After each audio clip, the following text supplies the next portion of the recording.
अंकगणित की आधारभूत प्रक्रिया। आप लोग एक बार रिपीट कर देना इसको साथ में जोड़ने को। तो क्या लिखा है कि प्रत्येक भाज्य संख्या को, यानी हमारी कोई भी संख्या जो भाज्य होती है, अब भाज्य संख्या क्या होती है कि हमें लिख दिया भाज्य संख्याएं ऐसी संख्याएं जो स्वयं के और एक के अलावा अन्य संख्याओं से भी विभाजित हो जाती है, यानी जिनमें खुद से भी भाग जाए, जिनमें एक से भी भाग जाए और किसी अन्य संख्या से भी भाग जाए। एग्जाम्पल के लिए लिखा है जैसे कि 4, तो 4 में देखिए एक से तो भाग जाता ही है, 1 चौके 4, 4 में 4 से भी भाग जाता है और 4 में 2 से भी भाग जाता है। इसी क्रम में अगली कौन सी है 6, तो 6 में कितने से भाग जाएगा, 2 से भी जाता है, 3 से भी जाता है, 1 से भी जाता है और 6 से भी जाता है। इसी प्रकार से अगली कौन सी है 8, तो 8 में किस किस से भाग जाता है, 8 में 2 का भाग जाएगा, 4 का भाग जाएगा, 8 का 2 का भाग जाएगा, 1 का। तो ऐसे ही क्रम से बहुत सारी कि जिनमें स्वयं के अलावा एक के अलावा किसी अन्य संख्या से भी भाग जाता है, वो क्या कहलाती है, भाज्य संख्याएं कहलाती हैं। फिर आ जाती हैं अभाज्य संख्याएं, तो ये ऐसी संख्याएं जो केवल या तो स्वयं से कटती हैं और या फिर एक से, मतलब इनमें किसी अन्य से भाग नहीं जाता है। जैसे कि आपकी हो गई कौन सी 2 हो गई, अब 2 में या तो हम केवल 2 से ही भाग दे सकते हैं, 2 एकम 2, या फिर 1 से दे सकते हैं। क्या बताओ 2 से कोई और छोटी संख्या ऐसी है कि जिसमें और 2 को हम काट दें, नहीं, या तो 2 या 1। इसी अगले क्रम में कौन सी आपकी 3 को भी या तो 3 से काटेंगे या 1 से। इसी क्रम से कौन है 5, तो 5 को या तो 5 से या फिर किससे काटेंगे 1 से। यही क्रम में कौन सी है 7 को 7 से या फिर किससे 1 से। तो ये कौन सी क्रम संख्या हो गई अभाज्य।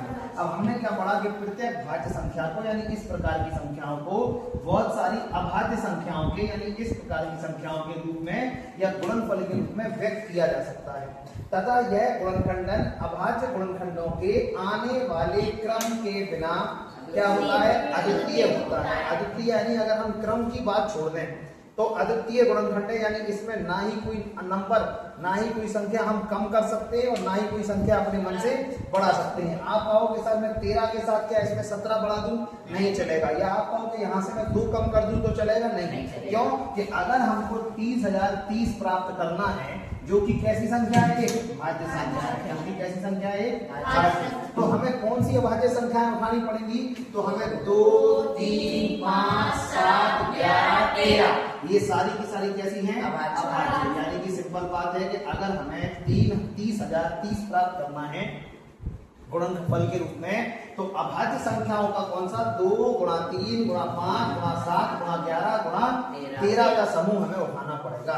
ना ही हमें ऐसे काम चलेगा कि सर हम इसमें से 2 हटा दें, क्या नहीं, काम नहीं चल पाएगा। या आप कहें कि सर 11 के साथ गुणा में 17 जोड़ दें, क्या नहीं, क्योंकि क्रम छोड़ने के अलावा गुणनखंड तो यही रहेंगे। क्रम छोड़ दो, क्रम पलट दो, कोई दिक्कत नहीं। जैसे क्रम हमने पलट दिया कि यहाँ पे देखो हमने क्या लिखा, इस क्रम को उल्टा कर दिया, फ्लिप कर दिया कि 13 गुणा 11 गुणा 7 गुणा 5 गुणा 3 गुणा 2, तब भी हमें क्या प्राप्त हुआ 30,030। तो बात का साफ और शुद्ध मतलब क्या है कि हमें एक भाज्य संख्या दी गई है, भले ही 30,030 हो या कोई और हो, उसके हमें क्या करना है अभाज्य गुणनखंड। तो वो अभाज्य गुणनखंड एक निश्चित समूह के रूप में टूटेंगे, एक निश्चित समूह हमें मिलेगा। अब उसका क्रम चाहो तो हम पलट सकते हैं, लेकिन अगर आप कहो कि क्या हम उसमें कोई और नया अंक जोड़ दें, नहीं, तो संख्या कुछ और हो जाएगी। या फिर उसमें से कोई अंक हम घटा दें तो भी संख्या कुछ और हो जाएगी, यानी ऐसे काम नहीं चलने वाला। तो हमने ये दूसरी बात स्पष्ट कर दी कि तथा यह गुणनखंडन, यानी यह गुणनखंडन, ये पूरा के पूरा क्या दिया है गुणनखंडन, अभाज्य गुणनखंडों के आने वाले क्रम के बिना, किसके बिना, आने वाले क्रम के बिना। यानी अगर हम क्रम की बात छोड़ दें, क्रम के बिना क्या होता है अद्वितीय। अद्वितीय का मतलब है कि जिसके जैसा कोई दूसरा या कोई द्वितीय ना हो, यानी इसके जैसा कोई दूसरा समूह नहीं होगा। बस क्रम की बात छोड़ दें, समझे।